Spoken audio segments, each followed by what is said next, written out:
Eres trabajador independiente, estás en planilla o alquilas un departamento o tienes un pequeño negocio, entonces presta atención porque este video es para ti. Este video fue elaborado para el curso de Impuestos a los Ingresos y Consumo dictado por el contador público colegiado Omar Guerrero Arcos para el cuarto año H. Los integrantes de este equipo somos Celis Castillo Ronaldo, Coragua Guevara Jimmy, Escudero García Nicole, Laguna Mayo Camila, Mayorga Velázquez Jennifer. El impuesto a la renta. El impuesto a la renta es un tributo de periodicidad anual que grava las ganancias o ingresos obtenidos por las personas naturales. En Perú se rige bajo un sistema de rentas mundial, lo que significa que las personas domiciliadas en el país están sujetas al impuesto no solo por sus ingresos generados en el Perú, que es la fuente peruana, sino también por aquellos obtenidos en el extranjero, que también viene siendo la fuente extranjera. Este principio busca garantizar la equidad fiscal y la capacidad contributiva de los ciudadanos. La SUNAT es la entidad encargada de la administración y fiscalización de este impuesto.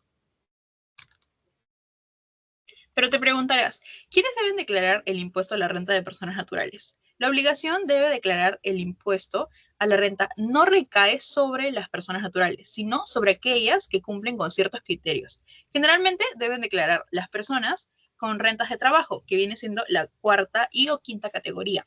Si sus ingresos brutos anuales superan las 7 unidades impositivas tributarias, más conocidas como las UIT, o si tienen saldos a favor por retenciones en exceso. Además de estas personas, también las personas con rentas de capital, primera o segunda categoría. Si han obtenido rentas por alquiler de bienes, venta de acciones o inmuebles no considerados casa de habitación o intereses de capital, la declaración anual es necesaria para consolidar y, si aplica, determinar un saldo a favor o por pagar. Luego de estas, las personas de renta de fuente extranjera, indistintivamente del monto, si son domiciliarias en Perú y obtienen rentas del exterior, aquellas personas también deben hacer sus declaraciones. Aquellos que solicitan las devoluciones de saldo a favor, incluso si no supieran los umbrales, pueden declarar para pedir la devolución de impuestos retenidos en exceso. Un ejemplo real, imagina si Daniela, quien trabaja en una agencia de publicidad, obteniendo rentas de quinta categoría por su sueldo. Además, los fines de semana da clases de diseño gráfico de forma independiente, emitiendo recibos por honorarios que vienen siendo renta de cuarta categoría. Adicionalmente, tiene un pequeño departamento en Barranco que alquila a turistas, renta de primera categoría. Y el 2023 vendió unas acciones que habían adquirido hace años en la Bolsa de Valores de Lima, obteniendo una ganancia considerable de rentas de segunda categoría.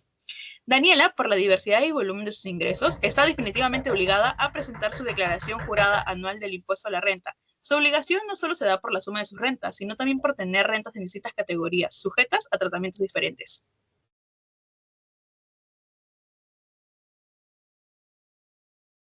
¿Cómo pagar el impuesto a la renta de personas naturales?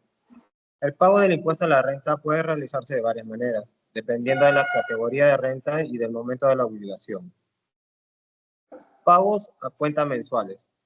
Para rentas de cuarta categoría, que son trabajos independientes, el contribuyente debe realizar pagos a cuentas mensuales y sus ingresos mensuales superan los 3.750. Para rentas de primera categoría, que son alquileres, el pago es mensual. Retenciones. Rentas de quinta y de cuarta categoría. Rentas de quinta categoría. Dependientes. El empleador es el agente de retención y descuentan el impuesto directamente del sueldo mensual del trabajador. Rentas de cuarta categoría. Independientes. Las empresas o entidades que pagan honorarios por montos superiores a 1.500, valor que puede variar, están obligadas a retener el 8% del monto bruto. Rentas de primera y segunda categoría. En ciertos casos, por ejemplo, intereses bancarios, dividendos, las entidades financieras o empresas pueden actuar como agentes de retención.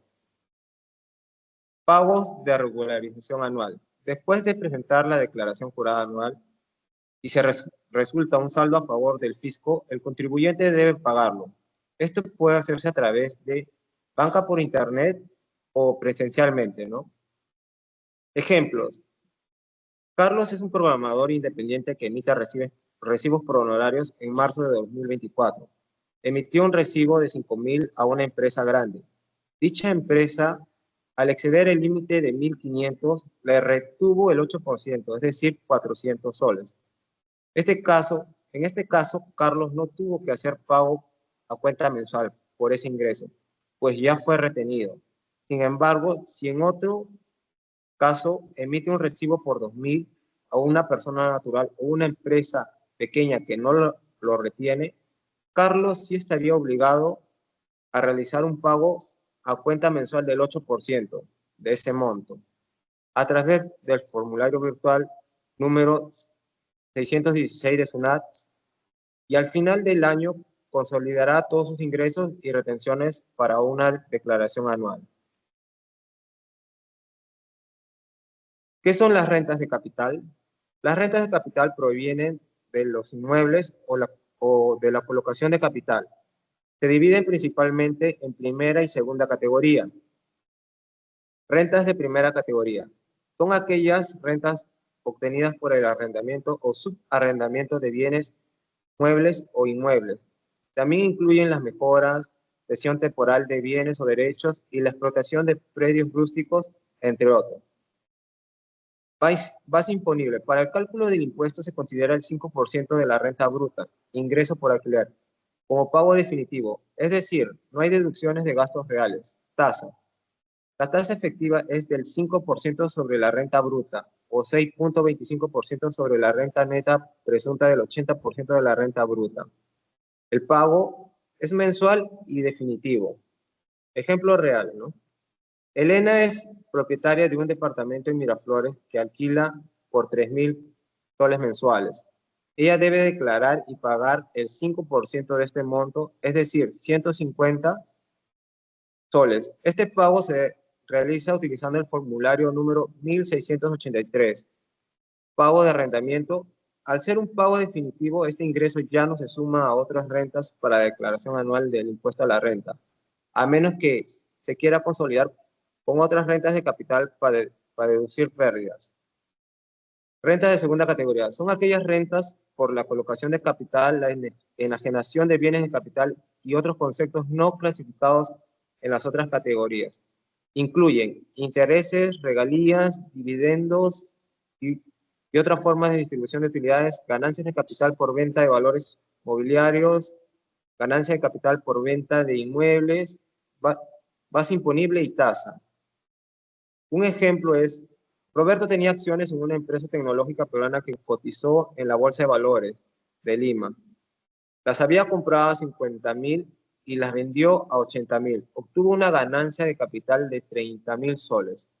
Sobre esta ganancia, Roberto deberá pagar el 6.25% del impuesto a la renta, es decir, 1.875. Este pago se realiza mediante el formulario virtual 1665. 100.000 soles es un depósito a plazo fijo en un local. Otro ejemplo sería que Roberto también tiene 1.000 soles en un depósito a plazo fijo en un banco local que le genera interés de 500 soles mensuales. El banco, como agente de retención, le descuenta 6.25 de este interés antes de abonárselo. Otra pregunta que nos podemos hacer, ¿qué son las rentas de trabajo? La renta de trabajo proviene de la actividad personal, ya sea en la relación de dependencia o de forma independiente. Se clasifican en cuarta y quinta categoría. Tenemos la de rentas de cuarta categoría. Son aquellas rentas obtenidas por el ejercicio individual de cualquier profesión, ciencia, arte, oficio o por el desempeño de funciones de director de empresas, sindicatos, mandatarios, gestor de negocios y algunos similares. Estas se emiten recibe por honorarios electrónicos. Tenemos como la base imponible los ingresos brutos anuales menos una deducción del 20% sin exceder el 24 de la OIT. También tenemos la tasa, que es la aplicación de una escala progresiva acumulativa del 8% al 30%, una vez deducidas las 7 UITs y los gastos adicionales. También tenemos los pagos a cuenta, obligatorios si el monto del recibo supera los 1.500 soles o si los ingresos anuales proyectados superan los 45.063 soles para el 2024. Tasa del 8%. Un ejemplo real sería, Camila es una diseñadora gráfica de freelance. En un mes emite un recibo por honorarios a una empresa de 2.500 soles. La empresa está obligada a retenerle el 8% del monto, que son 200 soles. En otro mes emite un recibo de honorarios por 1.200 a una pequeña emprendedora. En este caso no hay retención, por lo que Camila deberá hacer un pago a una cuenta mensual del 8% de 1.200, que viene a ser 96 soles, si sus ingresos proyectados anuales superan el límite de 45.063 soles. Al final del año, Camila supera todos sus ingresos y restará el 20% de la deducción ficta y luego aplicará las 7 UITs y las 3 UITs adicionales por gastos para determinar su renta neta imponible y calcular el impuesto anual. B. Tenemos rentas de quinta categoría.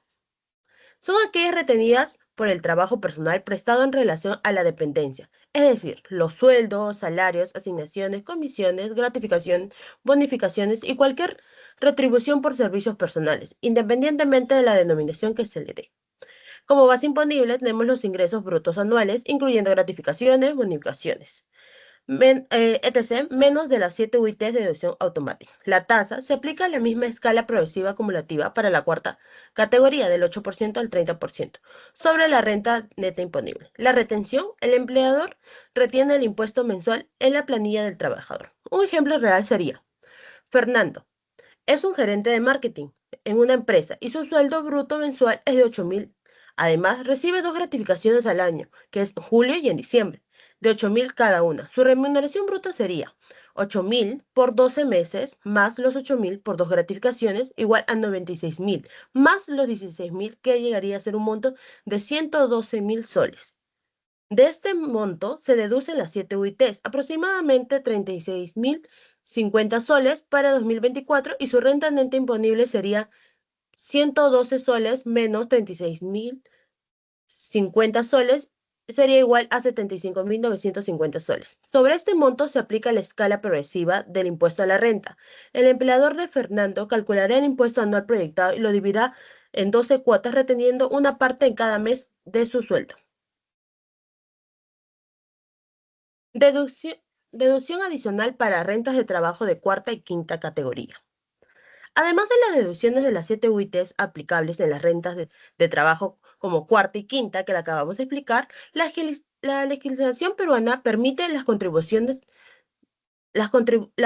permite a los contribuyentes deducir hasta 3 UITs adicionales por ciertos gastos personales, siempre que estos sean sustentados por comprobantes de pago electrónico y cumplen con las condiciones establecidas por la SUNAT. Esta medida busca fomentar la formalización y aliviar la carga tributaria. Los gastos deducibles incluyen arrendamiento de inmuebles, que es hasta el 30% de alquiler pagado para contribuyentes para vivienda, servicios profesionales, honorarios médicos, odontológicos, psicológicos, nutricionista, abogado, entre otros.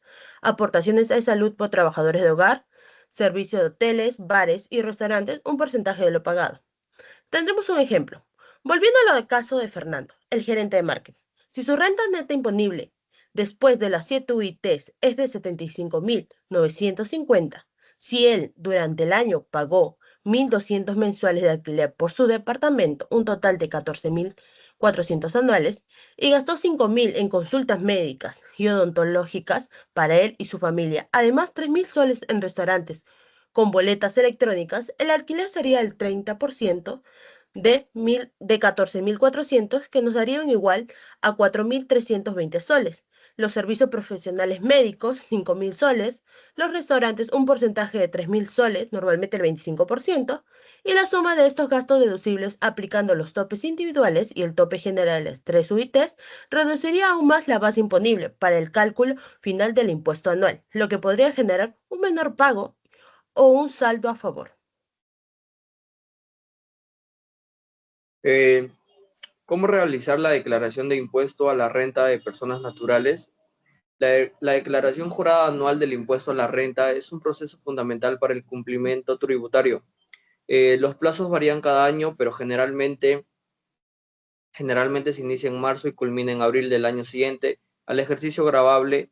Ejemplo para la renta 2023. La declaración se presenta en 2024. La SUNAT publica un cronograma según el último dígito del RUC del contribuyente. La declaración se realiza exclusivamente de forma virtual a través de la plataforma SUNAT, en operaciones en línea utilizando el formulario virtual número 709 para la mayoría de personas naturales o el formulario virtual número 710 para algunos casos con rentas empresariales. El proceso, el número 1, primero se ingresa al portal de la SUNAT con la clave SOL. Número 2, información precargada. La SUNAT suele precargar información de ingresos y retenciones que ya tiene registrada, por ejemplo, sueldos, retenciones honorarios, información de alquileres, declaraciones o declarados por arrendadores. Es crucial revisar y validar esta información. 3. Registro de información faltante. El contribuyente debe añadir o corregir la información faltante como gastos deducibles, adicionales, rentas de fuente extranjera o cualquier otro ingreso no precargado. 4. Cálculo. El sistema calcula automáticamente el impuesto a la renta anual considerando las deducciones y los pagos a la cuenta de retenciones ya realizados.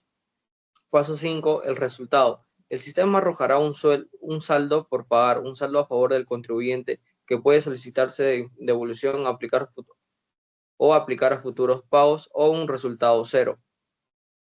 Y el paso 6, presentación y pago. Una vez revisado y conforme se presenta la declaración, si hay un monto por pagar, se puede hacer en línea o generar un NPS para pagar en bancos. Un ejemplo real en Perú sería Laura, una profesional con renta de cuarta y quinta categoría, inicia el proceso de declaración en abril, accede a SUNAT Operaciones en línea, selecciona el formulario virtual 709, verifica que sus sueldos y honorarios estén correctos, precargados. Además, como tiene gastos deducibles,